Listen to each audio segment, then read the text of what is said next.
மாநில தலைவருக்காக அண்ணாமலை இல்லை அப்படின்னா அண்ணாமலை தமிழகத்தை விட்டு தமிழக அரசியல் விட்டு போறார் என்ற அர்த்தம் இல்லை. தமிழகத்தில் தான் தொடர போகிறார். அவர் ஆப்பிரிக்காவுக்கோ அண்டார்டிகாவுக்கோ எங்கும் செல்ல போவதில்லை. தமிழகத்தில் தான் இருப்பார். தமிழகத்தில் இருந்து அரசியலை தொடருவார்.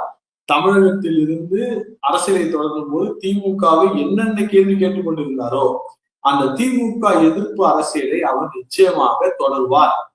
இன்னைக்கு எவ்வளவு வீரியம் இருக்கோ அதே வீரியத்தோட 200% தொடர்வார்.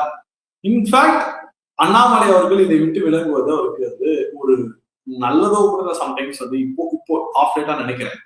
என்ன ரீசன் பாத்தீங்கன்னா டிகிரி ஆஃப் ஃப்ரீடம் சொல்லிட்டு ஒரு சொல்லுவாங்க. டிகிரி ஆஃப் ஃப்ரீடம் அப்படின்னா வந்து என்னன்னா வந்து ஒருத்தர் வந்து ஃப்ரீயா செயல்படுறது. இப்போ ஒரு பொசிஷன், இப்போ நீங்க டீம் கேப்டனா இருந்தீங்க அப்படின்னா உங்களுடைய கேமை நீங்க ஃப்ரீயா ஆட முடியும். இப்போ அண்ணாமலை அவர்களை பொறுத்தவரை இன்றைய தேதியில் அவருக்கு எந்த பொறுப்பும் இல்லை. ஐ திங்க் நான் கேள்விப்படும் போது அவருக்கு மத்திய அமைச்சர் வழங்கப்பட்டதாகவும் அவர் 2026 தேர்தல் முடிவு வரை தான் எந்த போஸ்டும் இருக்க மாட்டேன்னு சொல்லியிருக்காரு அந்த மாதிரி சொல்றாங்க. அதாவது அமைச்சரவை அந்த மாதிரி பார்ட்டி லெவல்ல நிச்சயமா எலிவேஷன் இருக்கும். பட் பார்ட்டி லெவல்ல எலிவேஷன் கொடுத்தாலும் அவர் மீண்டும் தமிழகத்துக்கு தான் வரப்போகிறார்.